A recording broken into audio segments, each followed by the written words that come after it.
মনোযোগ দিয়ে আপনারা শোনেন। দুটি কারণে হয়। একটি হচ্ছে এই পিনিয়ামের পরে একটি বিয়ারিং আছে, যদি সে বিয়ারিংটা ড্যামেজ হয়ে যায় বা বিয়ারিংয়ের বল যদি ভেঙে যায় তাহলে এই হেডের ভিতরে অতিরিক্ত শব্দ হতে পারে। আর আরেকটি, এই যে পিনিয়ামের যে দাঁতগুলি আপনারা দেখতে পাচ্ছেন, এই দাঁতগুলি অনেক সময় এই ঘূর্ণয়নের ফলে এই দাঁতগুলি ক্ষয় হয়ে যায়। তো ক্ষয় হয়ে যাওয়ার ফলে এই পিনিয়ামের সঙ্গে নির্দিষ্ট পরিমাণের যে ঘর্ষণটা সেটা হয় না, বিধায় এখানে অতিরিক্ত ঘর শব্দ হয়। আসসালামু আলাইকুম, আশা করি সবাই ভালো আছেন। তো গাইজ, প্রতিদিনের মতো আজকেও চলে আসলাম নতুন আরেকটি electrical tutorial and review video নিয়ে। তো আজকের এই ভিডিওর মূল টপিক হচ্ছে হ্যান্ড গ্রাইন্ডিং মেশিনের হেড বা মাথায় অতিরিক্ত শব্দ কেন করে। তো আজকের এই ভিডিওতে আমি এই হ্যান্ড গ্রাইন্ডিং মেশিনের হেডে ঘর শব্দ কেন করে এই বিষয় নিয়ে বিস্তারিত আলোচনা করব এবং প্র্যাকটিক্যালি আপনাদেরকে দেখাবো কোন কারণে শব্দ করে এবং এর প্রতিকার কী। তো চলুন কথা না বাড়িয়ে আজকের এই মূল্যবান ভিডিওটি শুরু করা যাক। তো গাইজ, ভিডিওটি শুরু করার আগে আপনার কাছে আমার ছোট্ট একটি রিকোয়েস্ট, আপনি যদি আমার এই চ্যানেলে নতুন দর্শক হয়ে থাকেন তাহলে অবশ্যই আমার চ্যানেলটি সাবস্ক্রাইব করবেন আর পাশে থাকা বেল আইকনটি বাজিয়ে রাখবেন, এই কারণেই পরবর্তী ভিডিও যেন আপনার কাছে খুব সহজে পৌঁছায়। আর যদি অলরেডি কেউ আমার এই চ্যানেলটি সাবস্ক্রাইব করে আমার ছোট্ট পরিবারের সদস্য হয়ে থাকেন তাহলে আমার চ্যানেলের পক্ষ থেকে অনেক অনেক ধন্যবাদ। তো চলুন কথা না বাড়িয়ে মূল ভিডিও শুরু করা যাক। তো গাইস, দেখতেই পাচ্ছেন আমার হাতে একটি হ্যান্ড গ্রাইন্ডিং মেশিন। তো এই হ্যান্ড গ্রাইন্ডিং মেশিন আমরা অনেকেই অনেক কাজে ব্যবহার করে থাকি, ইলেকট্রিক্যাল, মেকানিক্যাল, সিভিল, অটোমোবাইল বিভিন্ন কাজে ব্যবহার করে থাকি। কিন্তু অনেক সময় দেখি এই হ্যান্ড গ্রাইন্ডিং মেশিনের মাথায় ঘর শব্দ করে, অথবা অতিরিক্ত শব্দ করার ফলে এখানে এমন একটা ভাইব্রেটের সৃষ্টি হয় বা কম্পনের সৃষ্টি হয়, হাতে এটি ধরে থাকা খুব মুশকিল হয়ে দাঁড়ায় বা ব্যবহারের উপযোগী হয়ে দাঁড়ায়। তো আজকে আমি আপনাদেরকে এই হেডের ভিতরে কেন ঘর শব্দ হয় বা কেন ভাইব্রেট করে সেই বিষয় নিয়ে আলোচনা করব এবং আপনাদেরকে প্র্যাকটিক্যালি দেখাবো, এবং এই সমস্যাটি হলে এটি কীভাবে রিপেয়ার করতে হয় তো সেটিও আমি আপনাদেরকে সুন্দরভাবে দেখাবো। তো এটি দেখানোর আগে আমাকে যেটি করতে হবে সেটি হচ্ছে এই হেডের যে 4টি স্ক্রু আছে এগুলি খুলে এই হেডটা আমাকে বের করতে হবে। তো তার জন্য আমাকে একটি স্ক্রু ড্রাইভারের হেল্প নিতে হবে।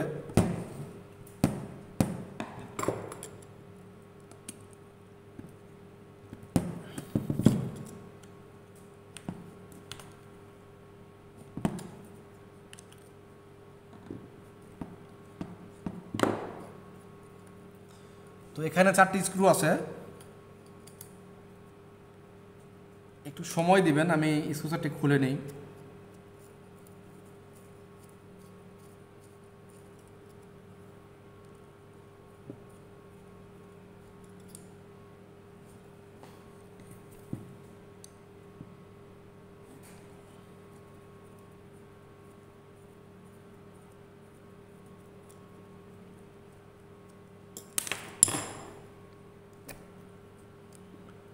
তো গাইস, 4টি স্ক্রু আমার খোলা হয়ে গেছে। এখন আমি পিনিয়ামটা বের করব।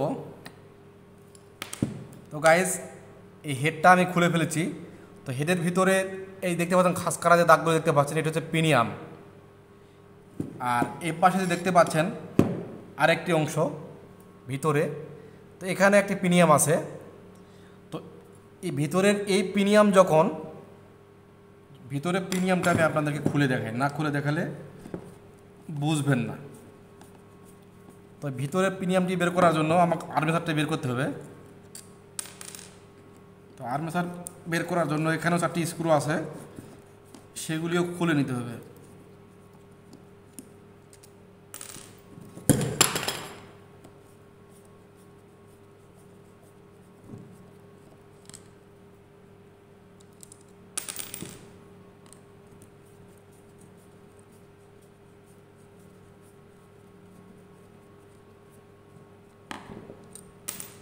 খোলা হয়ে গেছে।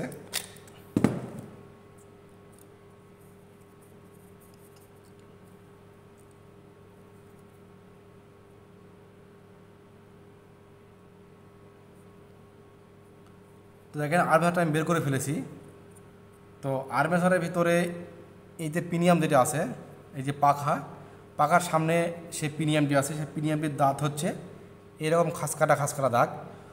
তো এই অতিরিক্ত শব্দ যখন হয় তখন দুটি কারণে হয়, মনোযোগ দিয়ে আপনারা শোনেন। দুটি কারণে হয়। একটি হচ্ছে এই পিনিয়ামের পরে একটি বিয়ারিং আছে, যদি সে বিয়ারিংটা ড্যামেজ হয়ে যায় বা বিয়ারিংয়ের বল যদি ভেঙে যায় তাহলে এই হেডের ভিতরে অতিরিক্ত শব্দ হতে পারে। আর আরেকটি, এই যে পিনিয়ামের যে দাঁতগুলি আপনারা দেখতে পাচ্ছেন, এই দাঁতগুলি অনেক সময় এই ঘূর্ণয়নের ফলে এই দাঁতগুলি ক্ষয় হয়ে যায়। তো ক্ষয় হয়ে যাওয়ার ফলে এই পিনিয়ামের সঙ্গে নির্দিষ্ট পরিমাণের যে ঘর্ষণটা সেটা হয় না, বিধায় এখানে অতিরিক্ত ঘরঘর শব্দ হয়। তো যখন দেখবেন এরকম অতিরিক্ত ঘরঘর শব্দ হচ্ছে তখন আপনারা বিয়ারিং অথবা এই পিনিয়াম চেক দিবেন, তাহলে আপনি সমস্যাটা পেয়ে যাবেন। যদি বিয়ারিংয়ের সমস্যা হয় তাহলে একটি নতুন বিয়ারিং নেবেন, 608 সাইজের একটি বিয়ারিং।